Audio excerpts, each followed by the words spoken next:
Hello, everybody. It's my great honor and pleasure to send you my very best wishes for the South Asia Women's Summit, the South Asia Union Summit led by eShe's, for women to join together to use feminine intelligence to foster all the moves that need to be taken for a union in South Asia, and something very dear to my heart. So congratulations on all the organization.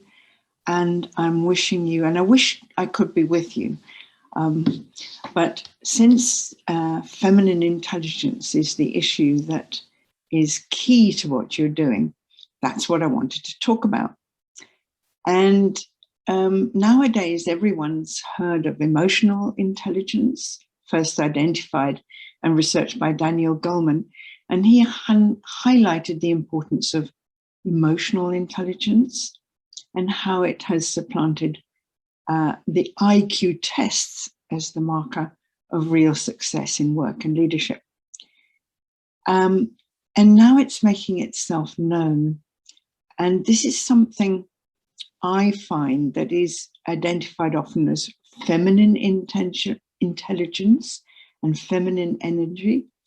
But quite often, since this is coming from the grassroots to achieve a new balance with more linear policies attempting to cope with the tactical and technical realities of the crises we face, because it's a subtle energy, it's beneath the radar and what many people term the mother energy.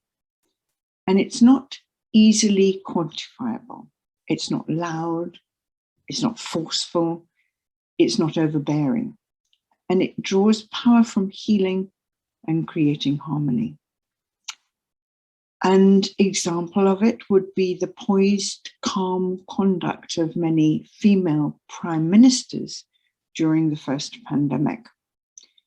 So I think this feminine intelligence, sometimes called right brain intelligence, is obviously available to men as it is to women. And there's a growing recognition from all quarters that it's the linear reasoning of the left brain which is not adequate to help with the complexity of today's globalized world. So a desire for rebalancing is finally gaining ground, and feminine intelligence is now emerging as providing the necessary qualities for a world that is networked, complex, uncertain, and volatile. And this wisdom includes empathy, compassion, collaboration, deep listening skills, the use of intuition, inclusivity, caring for the planet that sustains us, and replacing the notion of power over with power with. What a huge and wonderful challenge for all of us. We noticed, and we have noticed all through the pandemic, that women have been able to supply the calmness, the endurance, really, the courage to take us through the most enormous challenges.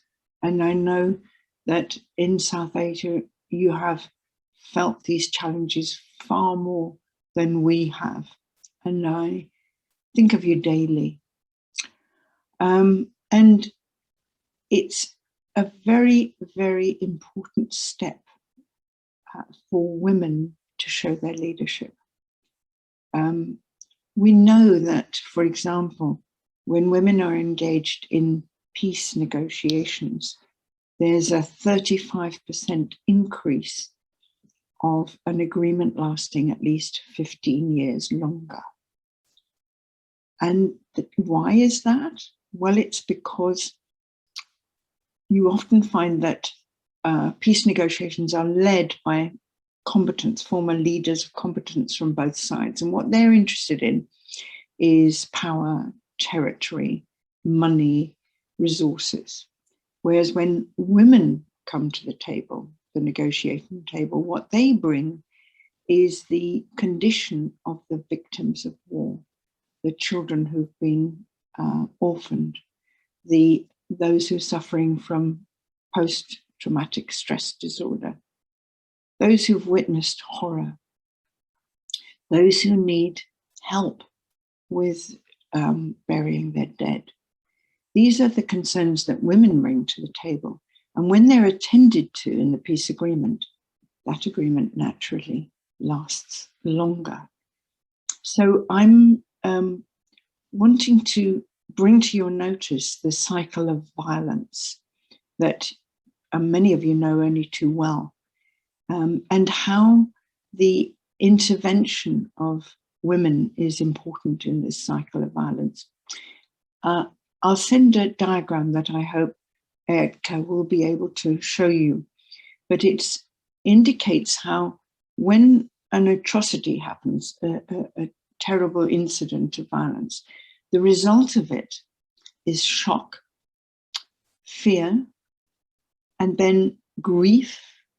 And then if nothing is done, grief turns into anger. And if nothing is done, anger turns into bitterness, revenge, retaliation, and the cycle of violence goes round again. And when both women and men access and express their feminine intelligence, what many people call the right brain intelligence, fully, a healthy balance can be restored in our workplaces, in public governments, and as I said, in the negotiation and the reconciliation that's needed after violence. And decisions are going to be made based on data and intuition, and our interactions, when it's more of a yin-yang balance, will be enlivened by both competition and compassion. And even in our workplaces, there'll be more discernment, more inclusivity. Listening will become valued as much as speaking or even ranting in the decision-making spaces. And people will come to understand the fundamental interdependence of all genders. And this needs to be applied in business, the law, politics, the media, in the arts as well. All will be better for the rebalancing impact of feminine intelligence.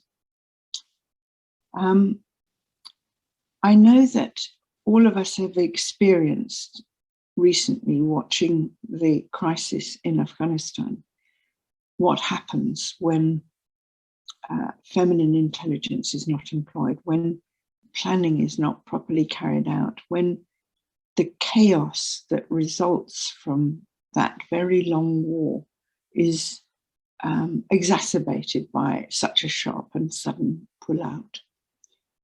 The tragedy and the terrifying confusion that was witnessed as the American troops pulled out and the airport was closed brought, particularly for Afghan women, the fears that they had long nurtured, that if the Taliban took power, they would be hunted down, they would be punished and suffer, in many cases, a terrible fate.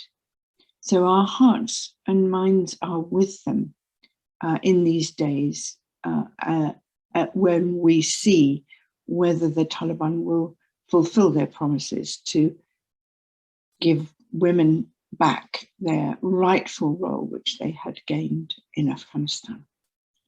So let's just move, if we can, to how you might build this skill of feminine intelligence.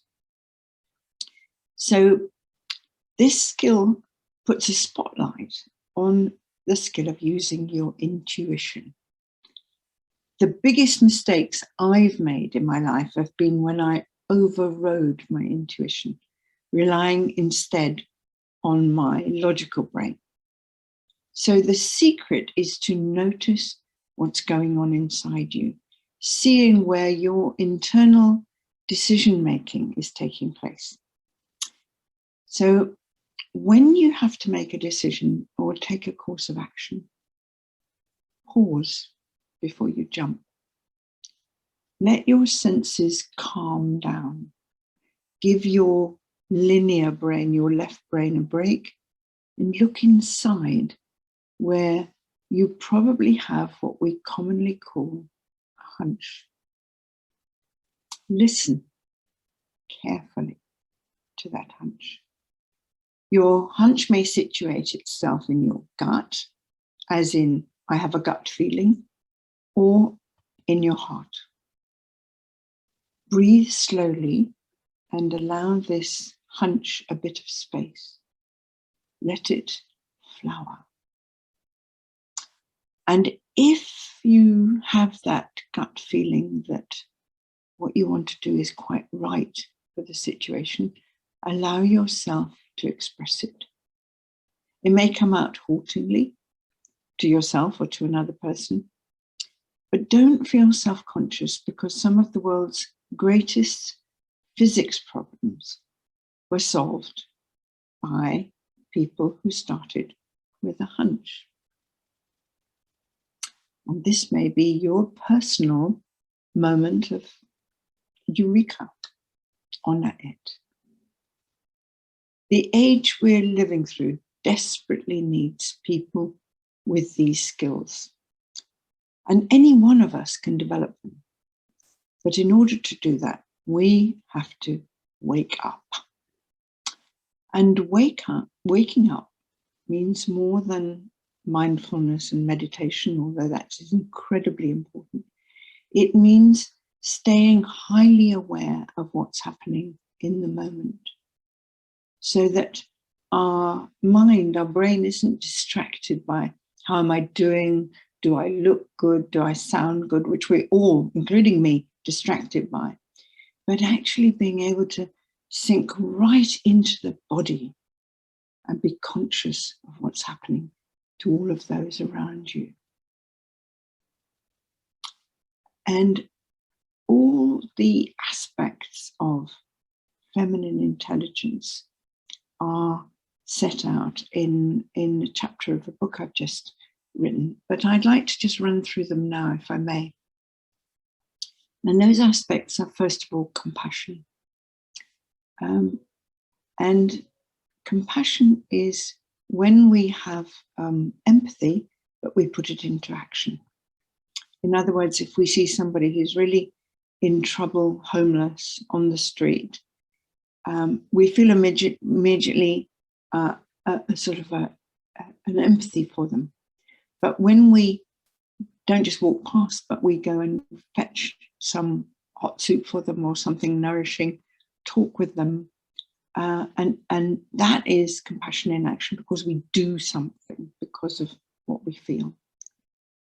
Another of the great aspects of feminine intelligence is collaboration. To feel that you can, particularly in the instance of your conference, that you can find ways to collaborate, to work together, to combine your skills on whatever plans you set out to make. And that may mean crossing some barriers of communication, prejudice, all the things that have been set in motion over centuries to divide us. Collaboration and cooperation are the key skills we're going to need to use now as women. And as women, we need to take our inspiration from the ancient deities, the ancient goddesses that are so alive in my experience, when I've been in India or Pakistan. I've so welcomed the awareness of the feminine from long ago. And actually, I'll tell you a story about what happened to me when I moved into my house. I was just unpacking, and out of an empty cupboard rolled a scroll, and it showed this picture, which I'll hold up to you, and I hope that you can see it. Maybe if I turn it a little bit to avoid the light. Let me just switch off the light for a moment, and you can maybe see it more clearly. And it is a picture of the Chinese goddess Kuan Yin, and she's the goddess of compassion. And she is riding in her poise and elegance on the back of a great dragon, a great red dragon, thrashing through a terrible storm in the ocean. And it shows how calm she is and how she can hold the vial or bottle of compassion, which she's pouring into the ocean and actually into the dragon's mouth. And to me, when I got to understand this picture, it took me ages, it's the balance of feminine and masculine working together, because the red dragon in Chinese mythology stands for power and forcefulness and getting things done. So here we have the wisdom of the goddess holding a willow of healing and pouring compassion so that her collaboration with the masculine works perfectly for them to find their way through the storm. And I was mesmerized by this picture, and it's stayed with me. I have a big enlargement of it on my wall, and it stayed with me all the way through all the different work that I've been doing on the prevention of armed violence and violent conflict. So I simply wanted to bring to you just these few reflections on how important it is, particularly now, for us women to stand together, to stand tall, and to support each other, to get way beyond what women are often accused of, namely being envious or jealous of each other, to get way beyond that and really exercise our hearts as to how we can support each other. Because what you are undertaking in your endeavors on a South Asian Union summit led by women is to show the way that female leadership can actually break through many of the logjams that have prevented male leaders coming to agreement in the past. I wish I could be there with you. I send you my warmest possible congratulations for getting this meeting organized, and my warmest wishes for your success. I can't wait to hear from Etka how it goes and what you manage to agree and plan. And please note that there are hundreds, thousands of women from all parts of the world who support you, who send you love, and who send you every possible capacity that you can unearth to reach agreement, to make plans that will last, and to set out how you're going to achieve those plans. So, with my very warmest greetings to you, thank you for doing what you're doing. Goodbye.